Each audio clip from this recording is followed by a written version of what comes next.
I am Dr. Rahul Patil, consultant cardiologist, Ruby Hall Clinic, Pune, practicing here for last 12 years since 2006. I am predominantly practicing as an interventionalist, doing renal root angiographies and angioplasties.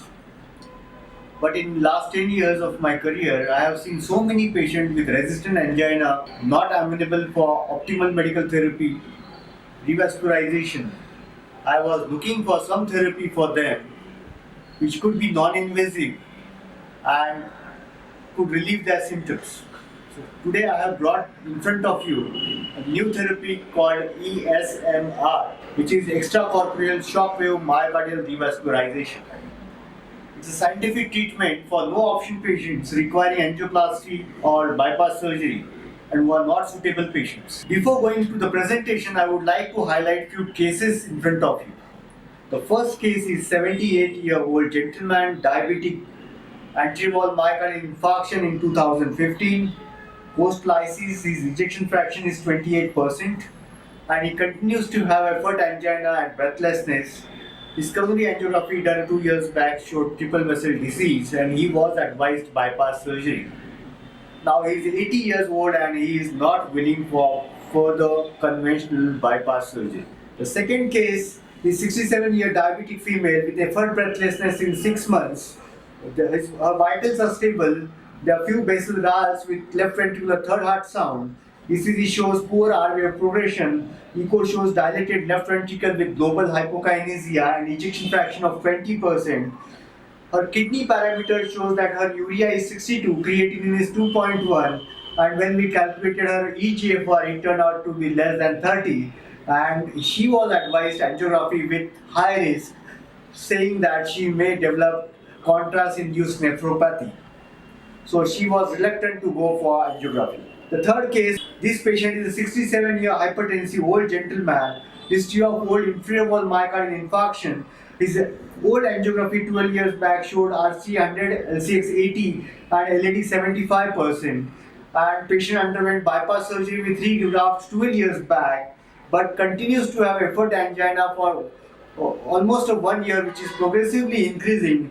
His CT coronary angiography showed graft occlusion. For this graft occlusion, the graft occlusion was predominantly on the RCA and circumflex, and patient's LAD graft was functioning well. This patient was subjected for angioplasty to OM and RCA, and the angioplasty for this total occlusion was failed, and the patient was advised redo surgery. Despite optimal medical therapy, patient continued to have ongoing angina, and that's the reason why we subjected this patient for ESMR. The cases which I showed you, there are similar type of no option cases which can be seen in your clinical practice, like triple vessel disease with renal failure, triple vessel disease with severe ischemic dilated cardiomyopathy with increased surgical risk of bypass surgery, triple vessel disease with bilateral or unilateral carotid artery disease with high risk for bypass surgery, post-CABG status with occluded graft carrying high risk for redo surgery, severe instant restenosis in a stent patient who is not willing for bypass surgery, any patient who is not willing for bypass or angioplasty due to high risk for the procedure, or failed angioplasty in a chronic total occlusion or a calcified blocks. So these are all patients who continue to get angina despite angioplasty or bypass surgery are candidates for some kind of therapy after optimal medical treatment. So I am showing you a paper of American Heart Journal of 2002 which shows that persistent angina is seen in patients despite revascularization procedure like angioplasty and bypass surgery. There are 5,500 patients evaluated in this study which showed that 30% of bypass patients and 20 to 34% of angioplasty patients continue to get angina despite revascularization and despite optimal medical therapy. So after knowing the patients who are resistant angina patients not amenable for regular interventions in the form of bypass or angioplasty, I think we don't have any other evidence-based therapy remain for these patients except for ECP. So EACP is a therapy which has been practiced in India for a long time, where the cups are applied to the patient's calf and thighs, and patient is given compression in their thighs so that venous return to the heart improves and it improves collateral circulation. And this therapy has been practiced, but the results are still question marked.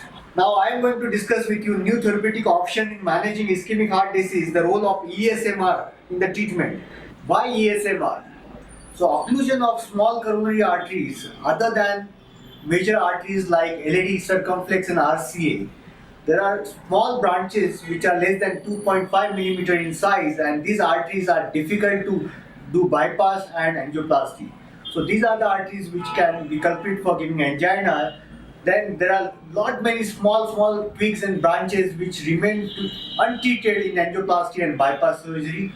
Then in a patient whose major coronary artery is occluded, which is chronically totally occluded, which are difficult to treat by angioplasty. So such all cases can be treated with ESMR. So the aim of treatment is to relieve the patient's angina without conventional revascularization, inducing local angiogenesis at myocardial ischemic areas using low intensity non-invasive focused shock waves. The background of ESMR is shock waves are special acoustic waves that can be targeted and focused non-invasively to a selected area inside the patient's body. Shock waves therapy has been used long years back. It was been tested initially 20-25 years back for treatment of kidney stones in the form of lithotripsy. And this lithotripsy was found to be absolutely successful, and most of the kidney stones are broken by high intensity shock waves. And the similar type of shock waves are used in ESMR, but the intensity of shock waves are less, and these shock waves can be precisely given to the area of a myocardium which is 2 millimeter in size. So you can look into the graph. In 1980s, urology was the therapy where shock wave therapy was used in lithotripsy with 900 bars to break the stones in ureters and kidneys, while in orthopedic it has been used for plantar fasciitis, and this therapy was evaluated thoroughly in 1990s, and 400 bar shock waves were given to relieve the pain of plantar fasciitis, and which has also been successfully given by most of the orthopedicians across the country. In 2000, these shock waves were evaluated for cardiac treatment in a form of angiogenesis, and subsequently this treatment was targeted specifically for heart. Now the slides which I am showing you is a shock wave cup. This shock wave cup is being connected with high voltage line, and the electrode in this shock wave cup has generates a spark, and this spark generates a focal shock wave in an area of 2 millimeter to the heart in a form of magnifying glass effect, and this shock wave can be targeted precisely to the ischemic zone, and the zone which is nearby to the viable myocardium and ischemia. And if we generate shock waves in this area can regenerate new blood vessels in a form of angiogenesis. There are various in vitro and in vivo studies which has been done since long years, from 1993 to 2007, and this studies has been evaluated by various doctors all across the world, and they found that shock waves, they cause vasodilatation, they also generate shear stress in the myocardium, they increases nitric oxide synthesis, they do have anti-inflammatory action, neovascularization, increasing the intensity of vascular endothelial growth factor in the myocardium and blood vessels, and so on. And it also inhibits poor remodeling of myocardium. So this ray diagram tells us that extracorporeal shock wave causes release of endothelials of nitric oxide synthetase. This in turn increases nitric oxide in the blood circulation and perhaps reduces inflammation in the myocardium, and also helps in neovascularization of, and angiogenesis effect is seen in the most of the myocardial cells. So these are the slides which shows that compared to control, the shock wave therapy increases blood vessels in the histopathology slide, also increases enos, VEGF. These are one of the factors which are helpful for increasing neovascularization of the myocardium. So this is one rapid study which was done in 2003, long years back, before the study has been, before the shock waves have been evaluated in the myocardium. The This was used for orthopedic purpose, and it was found that after giving shock wave compared to control, there was neovascularization found in the tendon bone junction as in rabbits, and subsequently it was also found that vascular endothelial growth factors was found to be high in patients with shock wave therapy. Then in vivo study was done especially in pigs, and this study was done in myocardium to evaluate dysfunction of myocardium following clamping of coronary artery of the pig's heart. And these are the initial studies which were done to evaluate the effect of shock wave in patients with ischemic myocardium. And there were 16 pigs were involved, and they found that there was the blood supply to the myocardium was increased after 4 weeks of therapy after shock wave treatment. And they also found that the collaterals to these myocardiums were increased in patients who were given in subjects of pigs where shock waves were given. So these pigs were further evaluated by histopathology, and it was found that the number of capillaries were increased in patients in pigs with shock wave therapy compared to the control pigs. And there was improvement in ejection fraction, and which was statistically significant. From 40% it has improved to 55 to 60%. And there was also improvement in the regional myocardial blood flow from endocardium to epicardium throughout the muscle mass. There was increasing number of capillaries and blood supply to the myocardium. The side effects were also evaluated in animal studies, and it was found that 24-hour Holter evaluation CKMB, which tells us that any pig which has developed myocardial infarction or there was any hemodynamic abnormality seen after the therapy, but there was no side effects seen in animal models. After these successful animal model studies, the human studies were done in patients with ESMR, and the experience of humans were done all across the world with multiple center study, and it was a prospective randomized double-blind trial. And this trial came in 2011. This was a multi-center study, and this trial concludes that the data shows that the ESMR is an effective non-invasive method of treatment for myocardial ischemia in stage coronary artery disease patients. And 435 patients were enrolled in this clinical trial, which was double-blind trial from various institutes across the world and various cities and countries from Germany, Russia, Japan, China, Israel, Pakistan, Taiwan, Italy, and so on. And after enrolling these patients, there was treatment protocol was set, and in this treatment protocol, the therapy was given for 9 weeks. First week, the therapy was given for 3 weeks, and there was a gap of 3 weeks in between, followed by on the 5th week, 3 shock wave therapies were given.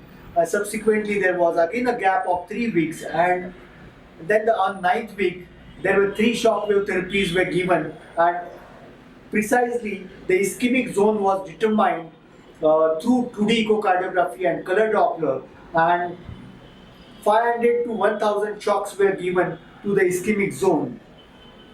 At each treatment session, shock waves should be delivered to the border of ischemic area, triggering the viable tissue for angiogenesis, and that was the mechanism how it helps over a period of 9 weeks of ESMR therapy. There were certain inclusion and exclusion criteria which were set for the patients of this trial, and the inclusion criteria were the viable myocardial segments with reversible ischemia and or hypernation need to be determined before enrolling the patient. Patient should be on optimal medical therapy for 6 weeks.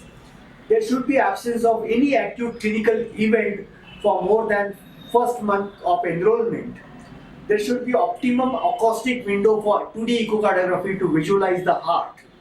There were certain exclusion criteria like any active coronary inflammatory process, like any acute coronary syndrome was contraindicated. There should not be any acute myocardial infarction within 3 months of presentation for ESMR. There should not be any intraventricular thrombus, no pregnancy, any malignancy in the area of treatment. Inability of adequate echocardiography window was also one of the prerequisite of exclusion criteria.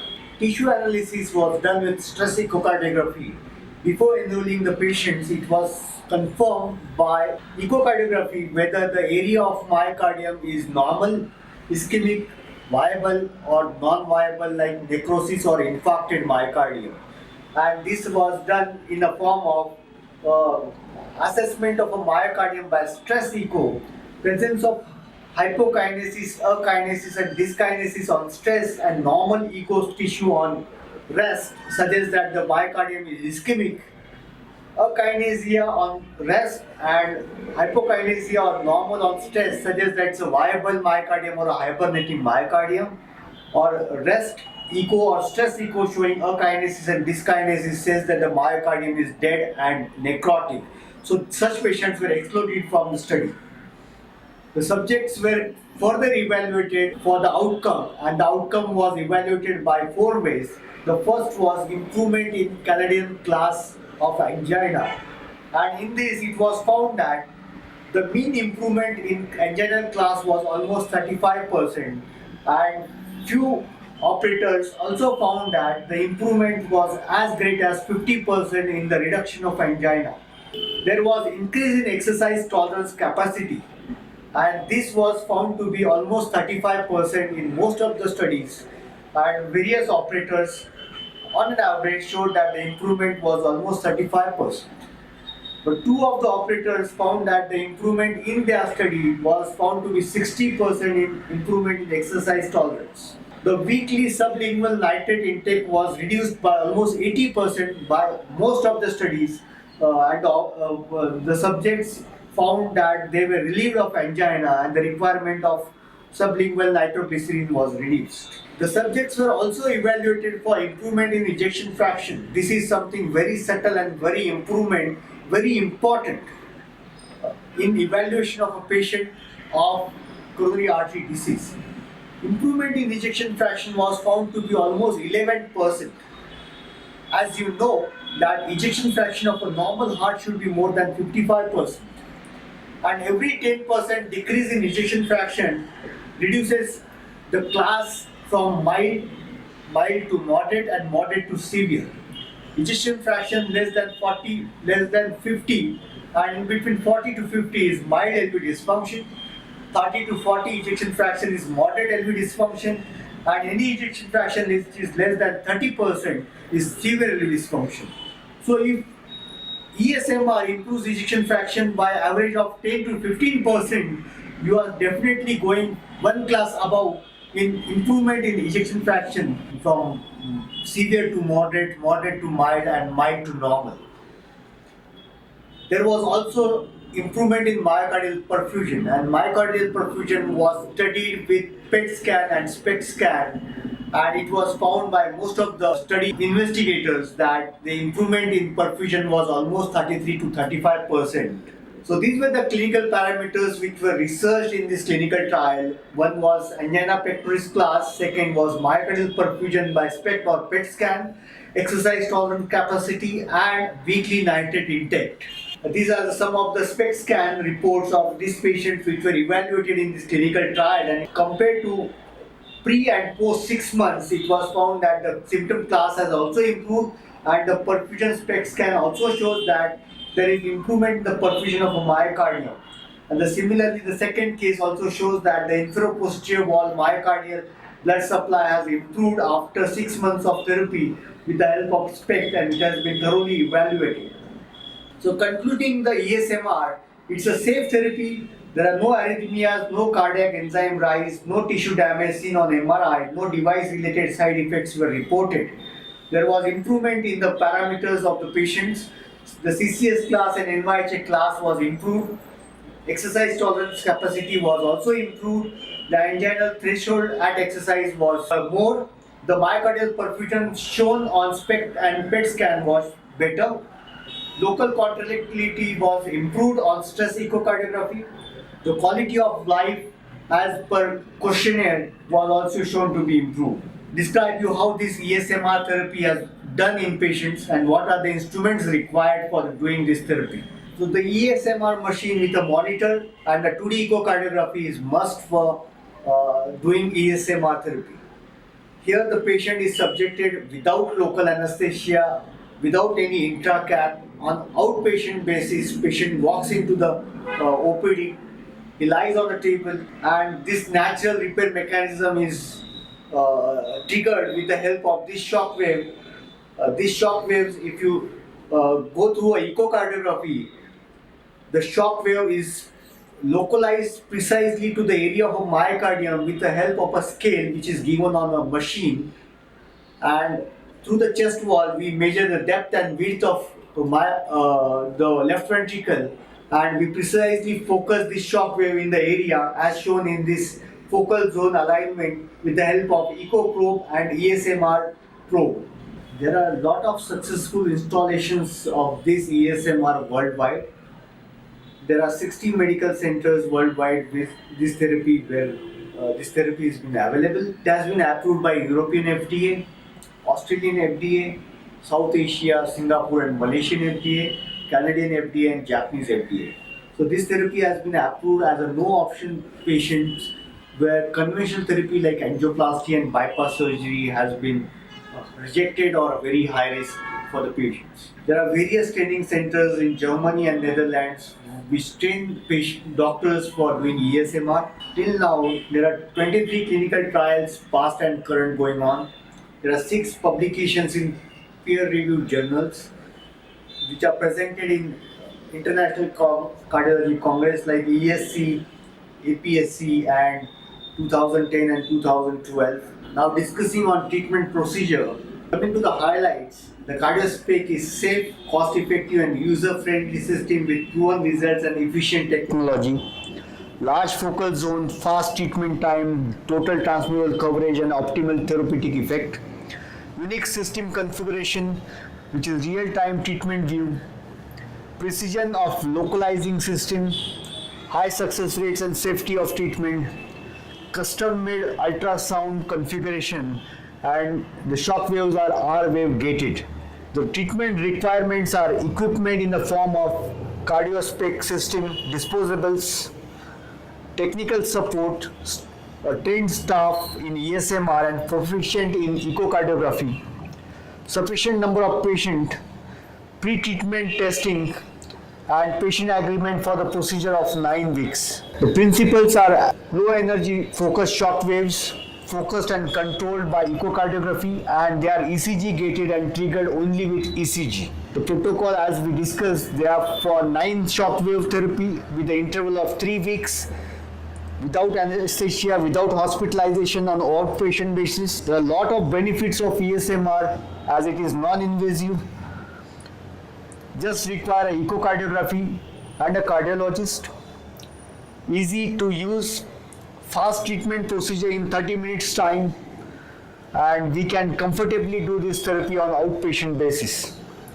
There are no side effects in the form of arrhythmias, embolism, and there are no retreatment limitation for the patient. So to summarize ESMR therapy is complementary to existing therapies for angina by inducing development of collaterals to compensate for the lack of blood supply to the occluded coronary arteries. ESMR therapy could accurately and non-invasively be applied to the border of ischemic zone established on echocardiography. ESMR is an alternative therapy to existing methods like EECP. ESMR therapy could be an adjunct therapy to existing revascularization procedures, and it is very effective. My own experience about ESMR is for last 2 years. I have done around 100 patients till now. Most of the patients are elderly, in 70s and 80s. Those patients who are not suitable for angioplasty and bypass surgery, or who carry very high risk for the procedure, those who have been rejected by the surgeon, those who have been rejected due to their clinical condition like poor left ventricle, renal dysfunction, patients who have associated carotid artery disease, patients who have undergone transplants.